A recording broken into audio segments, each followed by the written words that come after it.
Minha gente, muito boa noite. Para mim é uma grata satisfação estar aqui na Seara Espírita Centelha de Luz. Eu não posso começar sem antes agradecer ao convite da casa, agradecer a presença de vocês e rogar a espiritualidade superior que nos ampare e nos sustente. Sempre digo que a mensagem é de origem divina e Jesus nos aproveita a todos, e aqui me coloco como instrumento dessa mensagem que seja de alguma sorte útil para todos nós. O tema de hoje chama-se Razão para Poder Seguir.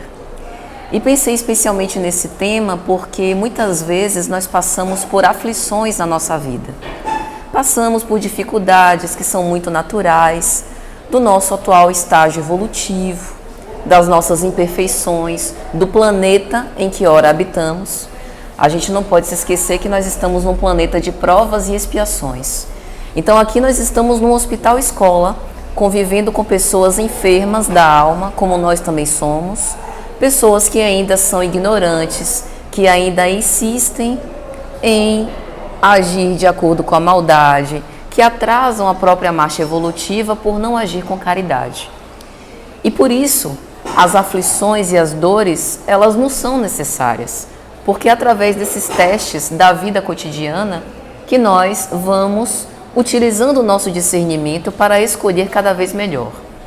Allan Kardec, na obra O Céu e o Inferno, ele vai dizer que o espírito padece pelas suas próprias imperfeições. Então, o maior óbice à nossa felicidade, por mais que seja difícil muitas vezes da gente se convencer disso, foram as más escolhas que nós utilizamos com o nosso livre-arbítrio nessa vida atual ou em vidas anteriores.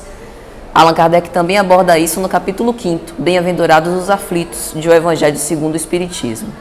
Mas a mensagem consoladora do Cristo e trazida pela codificação, trazida pela doutrina espírita, nos dá um consolo porque a gente sabe por que sofre.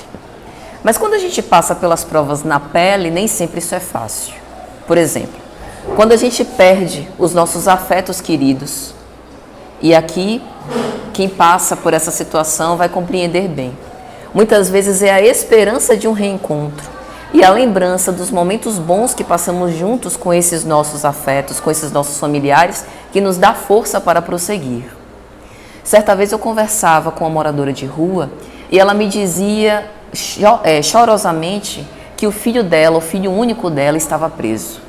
E por mais que a sociedade tentasse dizer a ela que o filho dela não valia nada, era um malfeitor comum, um bandido, para ela, coração de mãe, ele tinha serventia. E reconhecer isso entre nós irmãos é reconhecer a paternidade divina, que efetivamente nós estamos ligados por laços de fraternidade. E que o objetivo aqui é a gente se ajudar e se compreender. Amar a todos passa por um degrau básico, que é o degrau do respeito, da tolerância. Então, antes que eu morra de amores por alguém, queira trazer esse alguém para dentro da minha casa, fique feliz com a sua presença, que pelo menos eu possa respeitar. E dar a ele a legítima oportunidade que ele tem concedida pelo Criador de viver e de ser feliz. Ainda que eu não consiga amar esses adversários ou esses inimigos com a pujança do meu coração. Muitas vezes nós somos desprezados, pagos pela ingratidão, às vezes pelos nossos próprios filhos. Geramos um ser, demos a ele amor e carinho, muitas vezes fazendo sacrifícios pessoais para dar-lhe recursos, escola, cuidando quando ele estava doente. E lá para a fase adulta ele se revela. Por quê? É um espírito imortal. É um espírito imortal que retorna à carne e nós funcionamos como co-criadores com a divindade, dando-lhe essa oportunidade de viver, mas nem sempre a imaturidade psicológica, nem sempre essa falta de conhecimento dá ao ser a importância de amar, como agora a gente tem. Nós que estamos aqui, espíritas ou não, acreditamos que há um sentido muito claro e lógico nos ensinamentos trazidos pelo Evangelho do Cristo através da doutrina espírita, mas nem todos ainda estão nesse tempo de despertar. E esperar esse tempo de despertar é também uma forma de respeito, de preservar as boas relações. Mas a doutrina espírita também diz que todo investimento que nós fizermos todo o amor com que a gente se desvelar em relação a todas as criaturas, filhos nossos da carne ou não, será recompensado. Lembremos que Maria de Magdala não foi mãe, biologicamente, mas após ter abraçado a doutrina cristã, tornou-se mãe de todos os leprosos, de todos os abandonados do caminho que se cercaram dela pelos laços de fraternidade. Só que todas essas experiências não são fáceis. E aí a gente sempre fica se questionando, mas qual razão mesmo eu tenho para seguir adiante? Muitas vezes é a esperança, como na parábola do filho pródigo. Lembre, o pai tinha uma grande propriedade de terras e o seu filho mais novo pede-lhe a parte da herança. Imagine o quanto esse pai não se sentiu torturado e aflito. Era como se o seu filho quisesse matá-lo para receber dinheiro. Então aquilo foi um golpe duro ao seu coração. Mas o que é que ele faz? Ao contrário de amaldiçoar o seu filho, porque era o seu filho legítimo, ele entendeu a ignorância temporária. Entendeu que o filho estava dando mais valor ao gozo dos bens materiais do que aos laços de família. Mas teve esperança e soube esperar ele ter a experiência dele e mais tarde ele efetivamente retornou.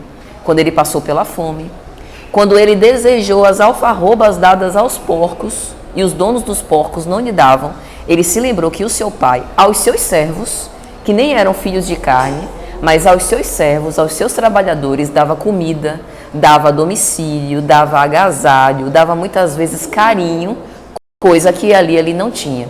Então ele percebeu o valor daquilo que ele tinha e que ele perdeu por incúria, porque ele escolheu mal. Mas veja que a ele foi dada a oportunidade de voltar. E Deus sempre nos dá a oportunidade de reaver os nossos equívocos. A imortalidade da alma nos prova isso. Que não obstante todos os nossos erros e as nossas más escolhas, a gente vai aprendendo com essas más escolhas. A gente vai experimentando as dores e as aflições com o objetivo não de se atormentar com a culpa, mas com o objetivo de, da próxima vez, ao passar por essas experiências, poder escolher melhor, para não sofrer mais. Quando Deus aplica essa justiça, Ele a reveste de amor. Então o objetivo aqui não é condenar o culpado, mas sim fazer com que ele reflita e escolha cada vez melhor. Então quando o filho volta, o pai poderia, guardando mágoa e ressentimento, tirar todos os direitos que ele tinha por ser autêntico filho, ou ainda não querer recebê-lo. Mas não é isso que a gente vê na parábola. Ele dá uma festa, recebe-o como filho legítimo aguardado, calça-lhe os pés com as sandálias, o que para a tradição hebraica da época significava que ele guardava aquele significado, né, aquele amor legítimo pelo filho e que dava-lhe todos os recursos que lhe eram de direito. Coloca um anel nos seus dedos, provando que era realmente legítimo herdeiro e filho do coração, e manda matar a sua ovelha, o seu cordeiro mais cevado, para dar uma festa. Tanto que um irmão dele, que havia ficado, fica chateado. Meu pai, eu estou aqui com você diuturnamente, passo pelas mesmas dificuldades que você passa, tenho trabalhado na sua vinha incansavelmente. Ao seu filho que lhe pediu a parte da herança, você dá tudo isso a ele, e a mim, você não dá um cordeiro para que eu possa confraternizar com os meus amigos? E o pai lhe responde: mas aquele que estava perdido voltou. O meu filho que estava equivocado retornou ao seio do pai. E isso é mais do que suficiente para dar uma festa no céu. E é assim que Deus, ou os nossos mentores espirituais, os anjos de guarda que nós temos, que torcem pela nossa vitória, fazem. Às vezes a gente está sofrendo uma doença pela medicina da nossa época dita incurável. Aquela dor todos os dias chata, que a gente toma uma série de remédios e nada parece melhorar. Muitas vezes a doença é a própria porta para a nossa cura. A gente vai adoecendo as vestes físicas, corpóreas, para poder regenerar a nossa própria alma. Porque às vezes a gente teve delinquências muito graves, E através dessa experiência, a gente vai se desapegando da carne e se afeiçoando mais ao Espírito. A gente vai dando verdadeiro valor ao que realmente tem. Deus em momento algum condenou os gozos terrenos. Eles estão aí para a gente usufruir. É muito bom a gente sair, confraternizar com a nossa família, com os nossos amigos, mas Ele condenou os excessos. Porque os excessos nos levam para as distrações e nos afastam daquilo que realmente é importante, que é a vida espiritual.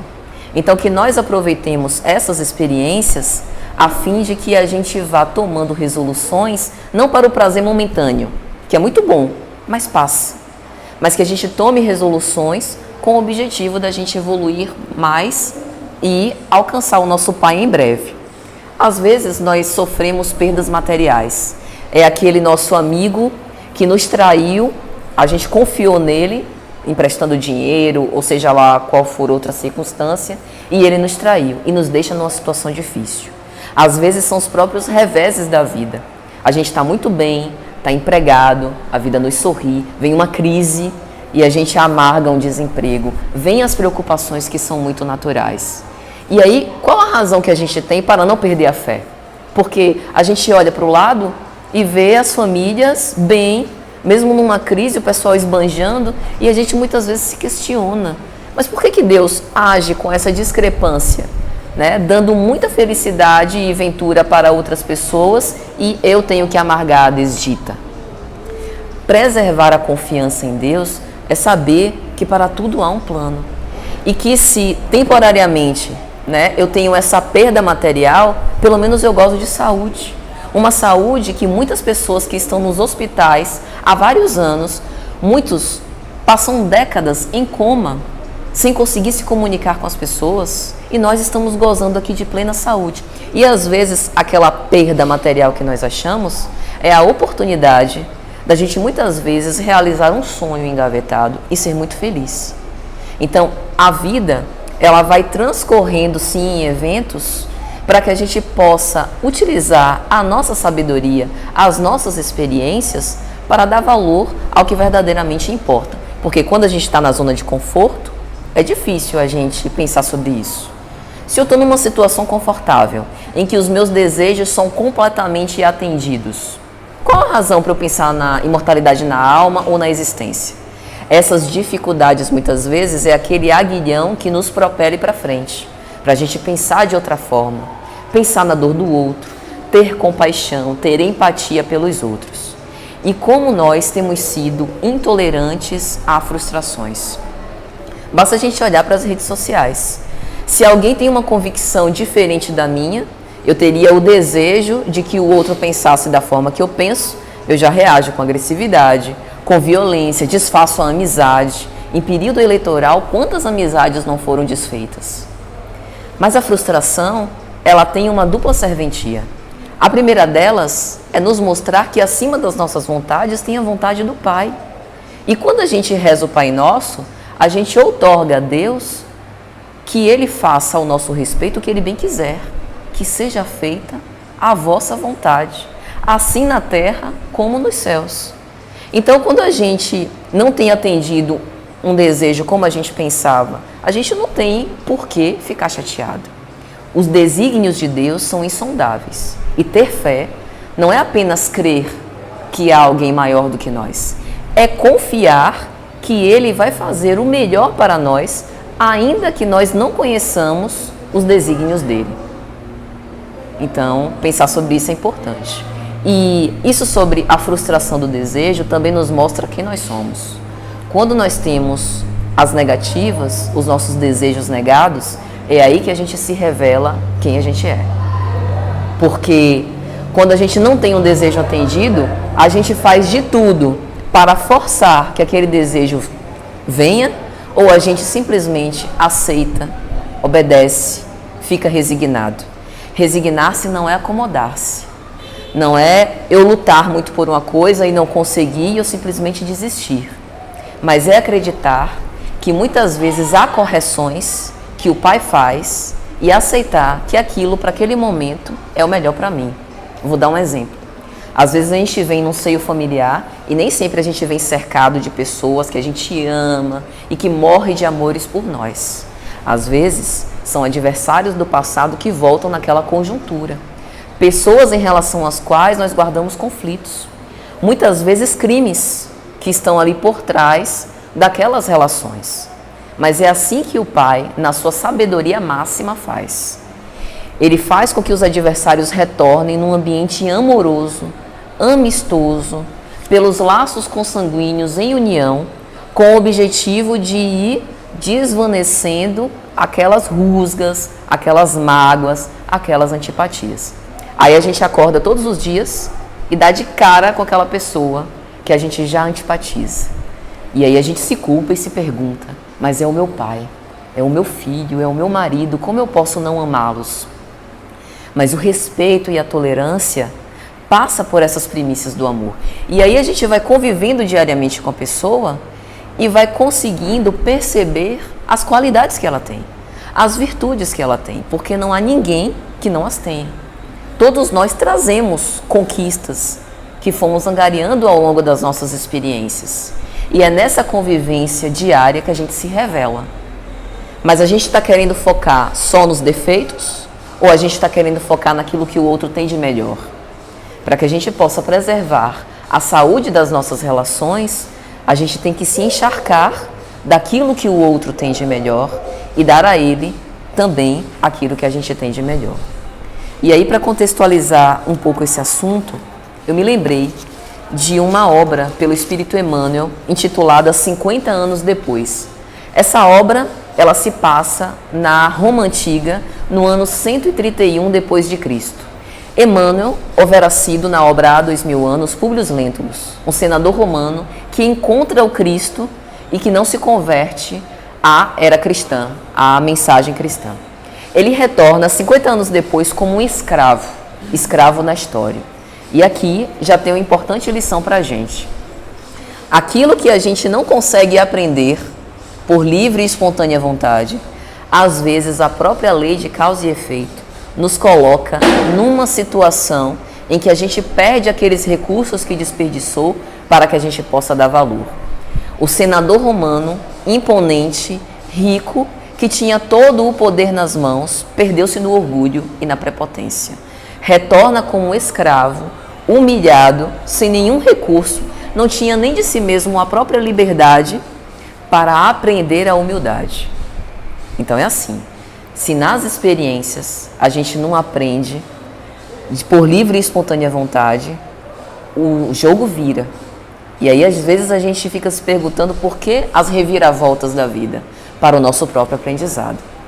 Então nessa história havia uma menina, Célia Lúcius, que mais tarde Clóvis Tavares descobriu que a própria Santa Marina, ela era patrícia romana, ou seja, ela fazia parte do patriciado, né, da alta condição social da época. E ela apaixonou-se por um escravo, um amor impossível. E ela acostumou-se a vida inteira a fazer essas pequenas renúncias. Mas ela abraçou a fé cristã. E foi a fé cristã que lhe deu razões para todas as aflições que ela passou, com o objetivo de sempre seguir em frente. E aqui também tem um recado para a gente.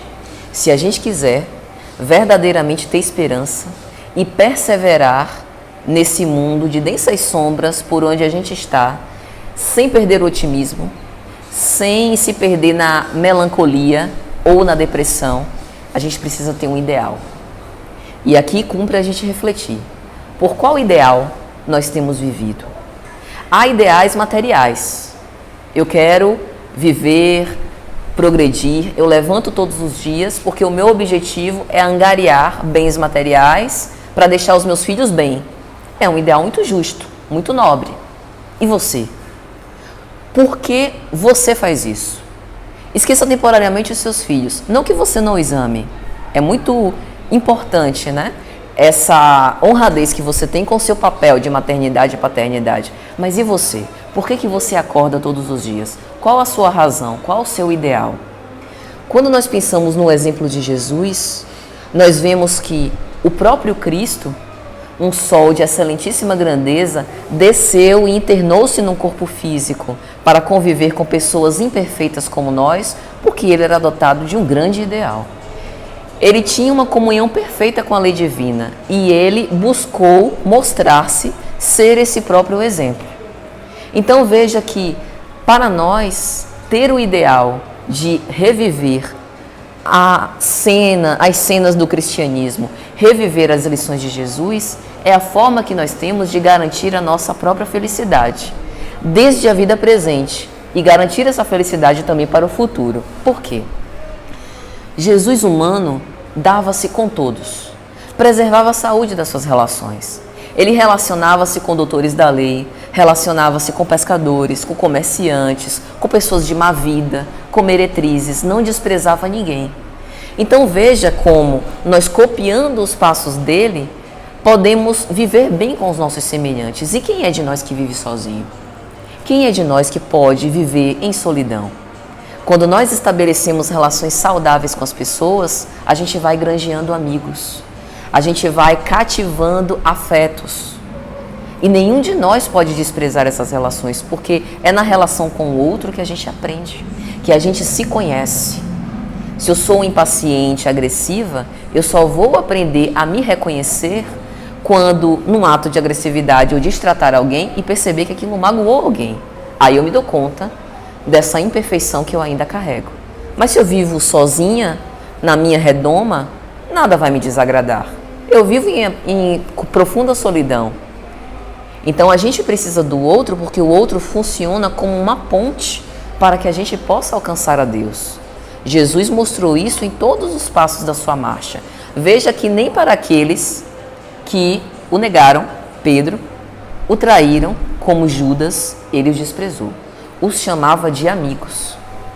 E às vezes a gente fica criando antipatias gratuitas e criando inimigos com as pessoas por problemas pequenos. Então, ter um ideal nesse caso é ter essa esperança no futuro mais ditoso com base no que a gente pode fazer agora. Porque viver o Evangelho de Jesus é praticá-lo do jeito que dá nas conjunturas atuais que nós estamos vivendo. Na família onde nós estamos, no trabalho cujo exercício profissional desempenhamos, na casa espírita que a gente frequenta, na rua para onde a gente vai, a gente vive o Evangelho, tratando bem as pessoas, respeitando uma opinião contraditória, ainda que alguém nos agrida, como o soldado romano que esbofeteou Jesus na face, e ele simplesmente perguntou: por que me bateste? Sendo pacificadores. O mundo ele já está cheio de violência, mas nós podemos ser essas centelhas de luz, esses fachos luminosos, à custa do nosso próprio trabalho. Então veja que nessa obra de 50 anos depois, a família de Célia é atingida por uma calúnia e ela, para inocentar a sua mãe dessa calúnia, assume a maternidade de uma criança. Tinha uma moça que tinha interesses escusos no seu pai e acabou criando essa calúnia, dizendo que a mãe dela havia traído o pai com outro homem. E apareceu uma criança pegada na rua, do nada. Célia, no ato heróico, assume a maternidade daquela criança e paga todas as consequências do seu ato. Para aquela sociedade, uma moça com os seus 20 anos, que não era casada, era solteira, aparecer de barriga e ter um filho, ser mãe solteira, era uma vergonha das mais graves. E naquela época era questão de honra para os homens honrar a sua família na base da morte. O seu pai chega a puxar um punhal para matar a sua filha. A mãe dela atravessa na frente e o impede desse ato extremo. Ela é expulsa de casa e o seu pai a tem como morta. E aí a gente pergunta, qual a razão que essa menina tem, ou teve, na época, largada ao desamparo, não tinha ninguém, não tinha família, não tinha emprego, porque naquela época as moças eram preparadas para casar. Qual a razão que essa menina tinha para não descambar no suicídio? Qual a razão que essa menina tinha para continuar perseverando e com uma criança nos braços, um enjeitado, filho de sabe-se lá quem, que foi largado nas ruas e que não tinha ninguém por ele, o ideal que ela abraçava. A certeza no Criador. E é isso que deve nos estimular. Não importa os nossos problemas, é a certeza na paternidade divina, em Deus que vê as nossas dores, que vai nos fazer seguir em frente, não obstante todos esses percalços. E a gente vê que os recursos nos chegam, muitas vezes de pessoas que a gente nem esperava, às vezes desconhecidos, que nos ajudam. É aquele recurso material que a gente precisava tanto e aparece de uma forma sem que a gente pudesse contar, inesperada. São as mãos de Deus, porque Deus se importa também com o nosso provimento material, porque a gente precisa sustentar-se, a gente precisa se manter no corpo. Então os nossos mentores, os nossos anjos de guarda, os nossos guias também se preocupam com essas questões, para que a gente possa aproveitar a oportunidade da vida presente e continuar evoluindo. E não acaba por aí. Essa menina ainda enfrenta muitos percalços no caminho. E lá para o fim da vida, para que ela não possa morrer, ela precisa fazer-se passar por um homem chamado de irmão Marinho. Veja que situação. Um completo aniquilamento da sua própria personalidade. Além de ter sido colocado para fora pelo seu pai, de não ter apoio familiar nenhum, não realizou a sua aventura, porque apaixonada por um escravo, decidiu não se casar, e nem a sua própria personalidade ela pôde expor, porque para sua família ela estava dada como morta. E aí a gente se pergunta, qual a razão que ela teria para seguir, se não esse ideal? O ideal na imortalidade da alma, o ideal de um espírito crístico, puro, que decidiu não conviver com os anjos para conviver com pessoas atrapalhadas como nós somos. Pessoas que apedrejaram ele, que incompreenderam a sua mensagem e que ainda hoje nós não conseguimos compreender completamente e viver a mensagem do Cristo. Mas ele sabia que essas sementes de vida e esperança iriam frutificar. Com o passar do tempo e com o passar das experiências, nós teríamos condições novas de ver a vida por outros olhos. As revelações que o antecederam foram necessárias para ir preparando o terreno. Todos os profetas que vieram antes do Cristo, inclusive os filósofos, Aristóteles, Sócrates, Platão, que serviram para refletir sobre a existência da alma, a existência de outra vida, além dessa existência material. Tudo isso foi terreno. E quando a gente encontrar alguém que não compreende ainda as nossas convicções, a convicção na imortalidade da alma e que a vida continua, que a gente pense no exemplo do Cristo. Porque em momento algum ele quis fazer proselitismo, convencer as pessoas. Ele simplesmente, por onde ia, instruía e seguia. Deixava e dava ao outro a oportunidade de pensar pela própria cabeça, de ir exercendo o seu livre-arbítrio, e ele sabia esperar. Quando a gente planta uma semente na terra, o nosso trabalho como semeador é simplesmente tratar a terra, adubá-la, para que ela possa receber bem aquela semente e colocar a semente.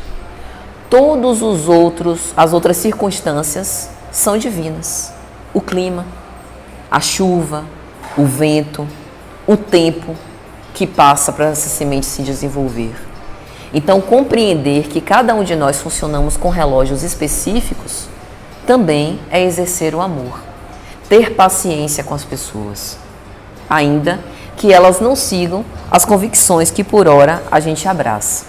Então veja que essa razão para poder seguir é mais do que ter fé, fé no sentido de crença. A fé ela tem um sentido muito mais ampliado do que uma mera crença. Allan Kardec vai escrever no capítulo 19 de O Evangelho segundo o Espiritismo, A Fé que Transporta Montanhas, que a fé trazida pela doutrina espírita, trazida pelo Cristo, não é uma fé cega, em que eu creio porque me ensinaram que é assim. É uma fé raciocinada. Então, esse tema sobre razão para poder seguir é também lembrar que nós temos que utilizar o nosso bom senso e o nosso discernimento para que a gente possa continuar seguindo. Quando a gente vê a TV e vê as redes sociais, a gente viu quanto que falta de bom senso por toda parte. As pessoas às vezes agem de uma forma intempestiva e irreflexiva que a gente às vezes se comove. E eu acho engraçado porque a gente fica o tempo todo buscando modelos, buscando o mito, buscando a figura do herói que vai nos salvar. E a gente esquece da responsabilidade que nós temos pela nossa própria salvação. Veja que nem o Cristo ficou fisicamente o tempo inteiro com os apóstolos. O tempo que ele passou com os apóstolos foi um tempo muito curto, de aproximadamente 3 anos, para que cada um tivesse a responsabilidade e a liberdade de fazer o melhor por si. A pretexto de amar muito alguém, a gente não pode entrar no engano de que aquela pessoa é a responsável pela nossa própria felicidade. Somos nós os responsáveis pela nossa felicidade. Porque veja, se Allan Kardec escreveu em O Céu e o Inferno que a felicidade é o cumprimento da lei divina, quem é que cumpre a lei divina? Sou eu. Então sou eu a arquiteta dos meus destinos. Sou eu que vou construir, através das minhas ações, a felicidade que eu quero desfrutar. A cada um, segundo as suas obras, como Cristo disse. É lógico que nós nos afeiçoamos pelas pessoas, mas sabendo que nessa relação nós temos uma troca, um intercâmbio. Damos o que temos de melhor e recebemos também o que o outro tem de melhor. Ponderar sempre. Para que a gente não enlouqueça, a gente precisa utilizar o nosso raciocínio. Não é porque as pessoas, em geral, as grandes multidões, estão trilhando por um caminho que aquele caminho é o mais certo. O certo continua sendo certo, ainda que ninguém o faça. Veja que na época que o Cristo veio, quantas pessoas o acusaram de blasfemo, caluniador? Ele foi preso pela autoridade local, dizendo que ele estava caluniando, enganando as pessoas, sendo um feiticeiro vulgar. Porque ele vinha com uma mensagem que apenas mais tarde as consciências mais sofisticadas, mais elaboradas iriam compreender. Muitos de nós seremos rechaçados pelas ações sensatas e ponderadas que teremos. Estar esse horário numa casa espírita, ouvindo a mensagem do Cristo, é por muitos visto como perda de tempo. Mas nós acreditamos que refletir sobre os ensinamentos de Jesus é um investimento na nossa vida futura. E nós precisamos estar convictos disso, para que, mesmo que as outras pessoas não nos aprovem, a gente continue. A aprovação tem que ser interior. Muitas vezes a gente projeta nos outros a nossa própria satisfação. Se o outro acha que eu estou no caminho certo, aí sim eu tenho verdadeira convicção por aquilo que eu sigo. Mas veja, o mundo anda muito louco. E se eu sou responsável pela minha própria felicidade, essa convicção de fato tem que ser interior. Quanto mais a gente trabalhar no bem, trabalhar para contornar as nossas más inclinações, mais a gente vai viver de uma forma mais feliz e tranquila dentro de nós mesmos, porque a paz começa dentro de nós. Mas a gente tem que ter humildade para aprender e servir. Lembre-se que o Cristo, depois da última ceia, em que ele conversa com os seus discípulos de uma forma mais íntima, ele se levanta da mesa, retira o manto que o acobertava, amarra na altura da cintura, o que para a tradição dos hebreus era considerar-se portar-se qual um escravo, e começa a lavar os pés dos seus discípulos. Humberto de Campos vai dizer, na obra Boa Nova, que Simão Pedro, numa generosidade quase infantil, se recusa. Não, mestre, você lavar-me, eu não posso permitir que você faça isso, porque você é o Messias, é o maior no reino dos céus, é o nosso mestre, sou eu que tenho que me humilhar. Mas para Jesus, humilhar-se não era humilhante. E ele diz, o maior no reino dos céus é aquele que se fizer o menor entre os homens, que for o servidor de todos. Isso não significa que a gente tem que se rebaixar no sentido pejorativo do termo, para as pessoas. Muitas vezes a pessoa nos maltrata e a gente continua ali naquela situação. Mas é entender que é através do serviço, do perdão das ofensas, da indulgência para com as imperfeições alheias que a gente vai crescer. Isso está escrito em O Livro dos Espíritos. Como é a caridade, conforme compreendia Jesus? Benevolência para com todos. Ser bom para com todos não significa eu pegar o meu salário e distribuir para todo mundo que está na rua passando fome. Muitas vezes a caridade moral é uma caridade muito mais difícil e menos exercitada do que a material, que é mais fácil. Ainda que o dinheiro seja muito importante, a gente goste muito dele, a caridade moral ainda é menos exercitada.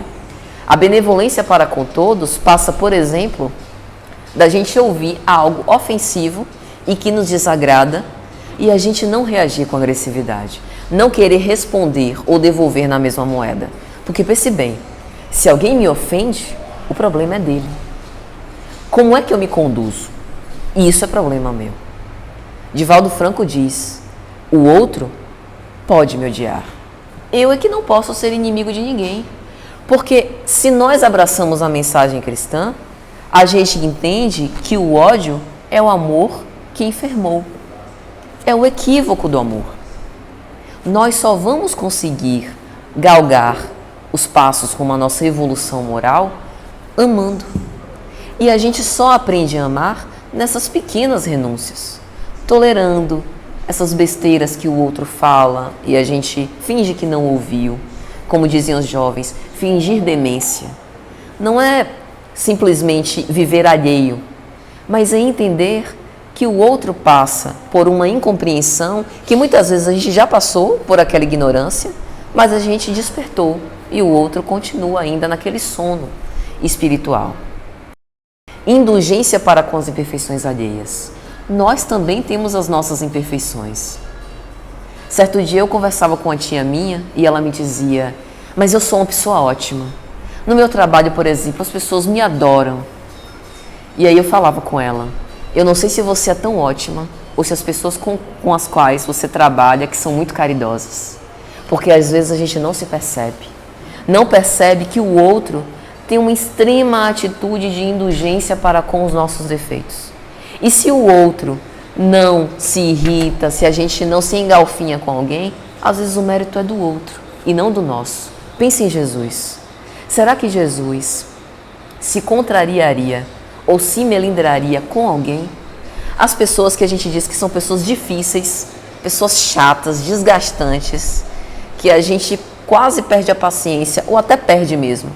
Será que se Jesus estivesse na convivência com essas pessoas, ele verdadeiramente se irritaria? Jamais. Então veja que o problema não é da pessoa difícil. Difícil somos nós, que ainda não conseguimos chegar no estágio evolutivo de lidar com ela sem perder o prumo, perder o equilíbrio, perder a nossa paz. Veja que a paz é nossa. Então, a gente que dá pelo nosso querer ou não ao outro o controle sobre o nosso equilíbrio. É difícil a gente pensar nisso, né? Mas é verdade. A gente que está dando esse direito, essa carta branca do outro nos controlar. Através da oração, através dessas práticas no bem, a gente vai cada vez mais tolerando essas pequenas coisas e crescendo. Veja que a mensagem do Cristo nos mostra que tudo passa. Se nós pensarmos em todos os passos da caminhada dele, desde a manjedoura até a estrada de Emaús, quando ele aparece aos discípulos, todos os pequenos passos dele foram ensinamentos que ficaram para a posteridade e que nos mostra que absolutamente tudo passa. Todas as situações que nós vivemos, as mais felizes e também as mais angustiosas, elas vão passar. Mas o que não vai passar é o que nós fizermos quando nós estivermos vivendo essas situações. Uma doença, como por exemplo um câncer, é uma prova bastante aflitiva, angustiosa. E aí a gente se desdobra procurando os recursos da medicina para poder amainar as consequências daquilo, se trata. Em geral, a nossa família toda se envolve e sofre junto conosco. Mas a gente tem duas decisões, a gente tem dois caminhos a tomar. Ou a gente luta para poder, enquanto em vida, prolongar a nossa qualidade de vida, procurar valorizar aquilo que é mais importante, não obstante a doença, que a gente não, muitas vezes não tem condição de nos curar e de nos livrar definitivamente dela. Ou a gente se deprime, no outro oposto, se deprime, se angustia, pergunta por que eu e começa a blasfemar contra Deus. Veja que a decisão é nossa. Em qualquer circunstância, em qualquer evento que nos acontece, nós sempre teremos a decisão. A decisão de observar a lição por trás daquela circunstância, que muitas vezes é uma aflição, ou a decisão da gente se questionar e se queixar para com Deus em relação àquilo que nos ocorre. Então sempre está no nosso querer. E todas as vezes que a gente faz ao outro aquilo que a gente gostaria que se nos fizesse, a gente também vive melhor. Veja que o egoísmo é o maior óbice, o maior obstáculo que a gente tem para a verdadeira felicidade. Mas fazer ao outro aquilo que a gente gostaria que ele nos fizesse, não é cercar o outro de carinhos desmedidos, fazer demais. Às vezes é fazer muito pouco.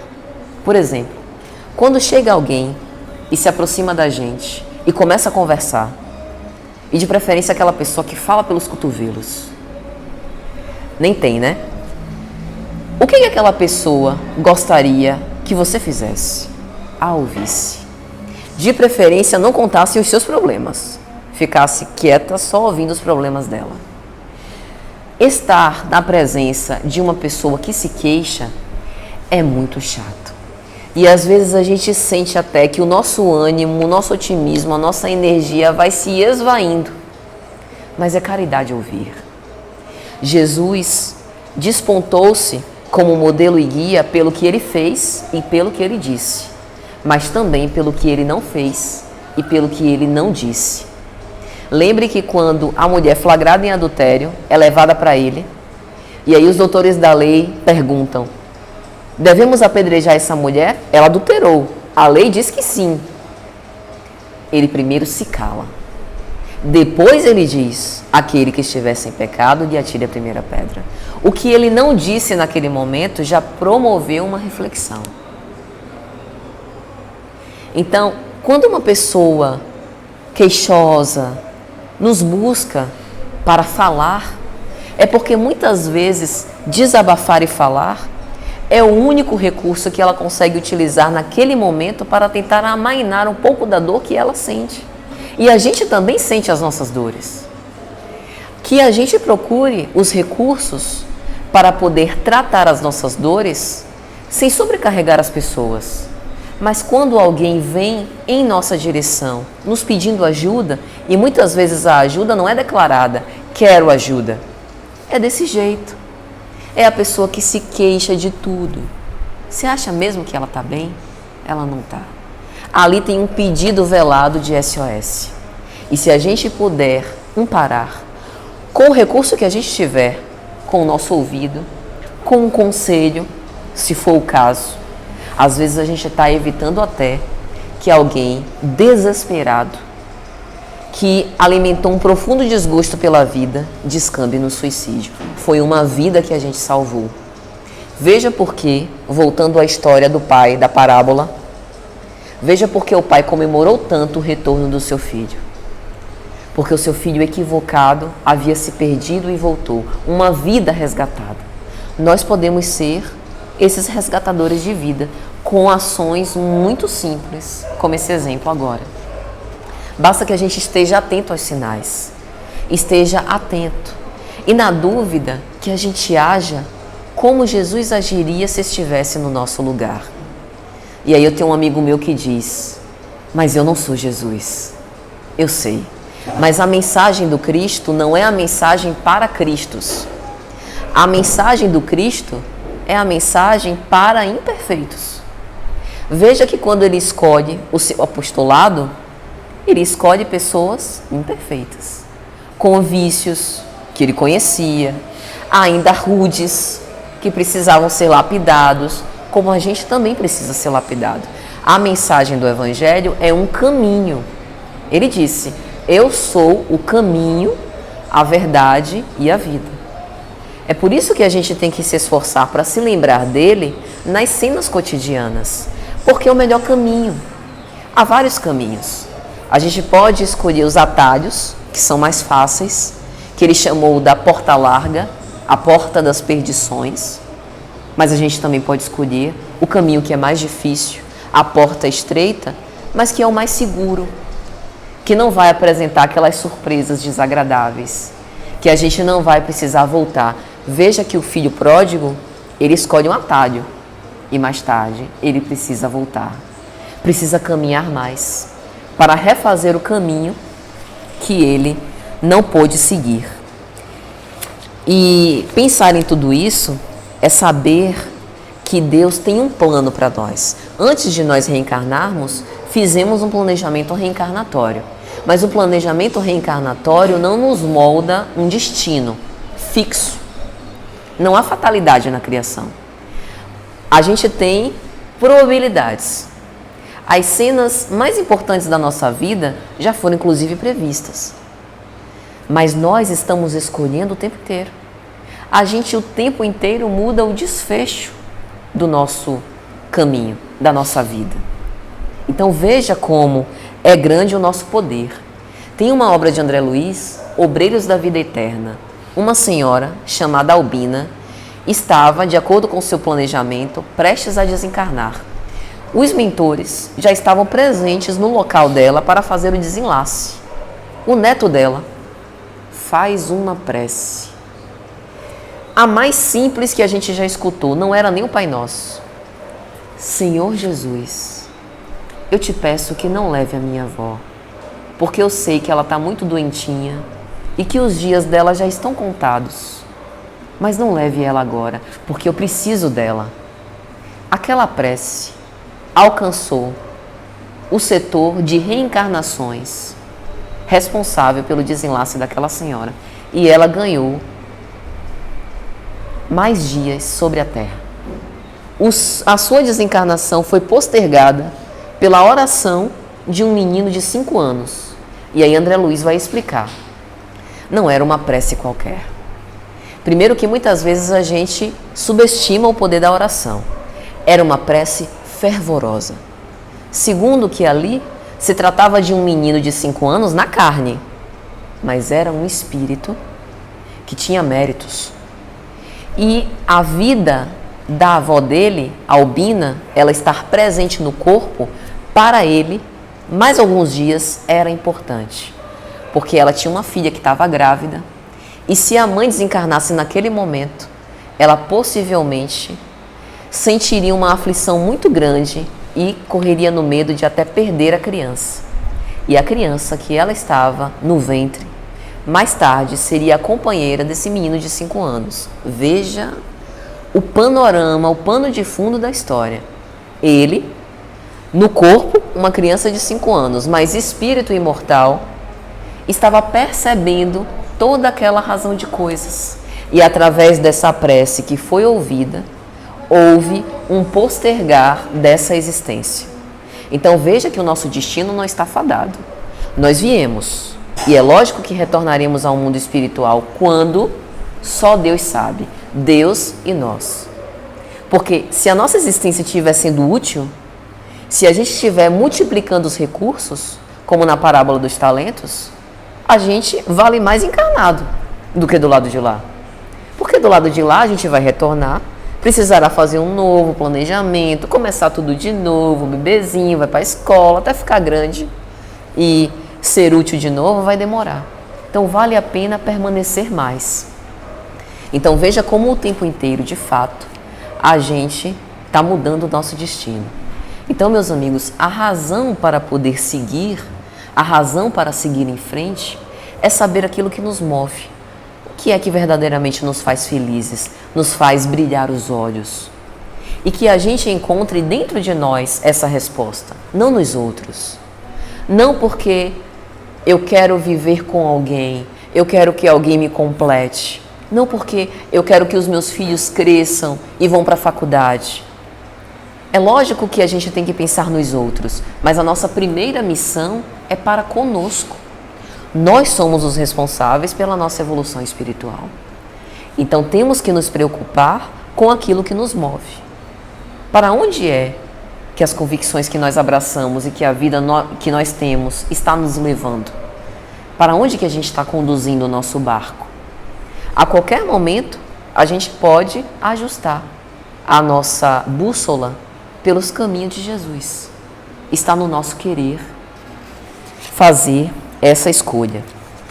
E, já caminhando para o final, não posso me esquecer da trajetória do Cristo rumo ao Gólgota. Imagine, desde que ele foi preso e que foi decidida pela sua crucificação, desde o palácio da governadoria, quando Pilatos lavou as mãos e foi proclamada a sua sentença, ele começa a caminhar rumo ao Monte das Caveiras, rumo ao Gólgota, com uma cruz pesadíssima sobre os seus ombros. E ele, por muitas vezes, deslizando pelo terreno cheio de pedras, caiu e precisou da ajuda dos desconhecidos do caminho para lhe soerguer, como, por exemplo, um sirineu que passava por ali, e os soldados romanos o constrangem para ajudar ele a reerguer a cruz e ir até a cena final da sua vida. Em momento algum, nós vimos um traço de desgosto, de melancolia. Ele ficou triste por nós, que não tivemos condição naquela época de compreender a amplidão da mensagem divina, mas não por ele. Tudo sofreu, tudo padeceu, sem jamais devolver com a mesma moeda aquilo que recebeu. Hoje em redes sociais a gente vê muito sobre reciprocidade. Amo quem me ama. Se o outro me ama, eu amo também. Se o outro é educado comigo, eu também sou educada. E você? Nós fomos educados. A gentileza é nossa. Ainda que o outro não seja cortês conosco, eu quero deixar no outro a melhor impressão. E muitas vezes a gente educa os outros assim, dando o melhor exemplo. Que sejamos nós esse melhor exemplo. Como Cristo foi. Não queixou-se em momento algum. Bebeu o cálice amargo que lhe foi preparado, tudo sofrendo, sem uma palavra sequer, sem um ato sequer de desânimo. E no momento da morte física, ele escolheu deixar a terra ao lado de 2 ladrões. E isso também é um profundo ensinamento para a gente. Jesus não desprezou ninguém. E mesmo ao lado dos 2 ladrões, aproveitou a oportunidade e prometeu o paraíso para um deles. Lembram-se dessa história? O bom ladrão, confabulando com o Cristo, e ele lhe diz: em verdade vos digo que ainda hoje estará comigo no paraíso. Não que ele quisesse passar por cima da lei de causa e efeito, porque aquele homem houvera cometido atos delinquentes e teria que se retratar perante a lei. Mas é porque quando a gente decide abraçar a mensagem cristã, a gente vive o paraíso desde agora. Viver a mensagem cristã é viver em paz conosco. Uma paz que ninguém pode roubar, que os ladrões não roubam, que as traças não roem e que nos faz verdadeiramente felizes. Recordemos Jesus sempre, nos momentos difíceis e nos momentos felizes, porque Ele é o nosso amigo que não está mais crucificado. Aquele local não é o melhor para Ele. Ele merece estar nos nossos corações. Que a gente possa embelezar, portanto, os nossos corações para bem recebê-lo. Muito boa noite a todos, muita paz.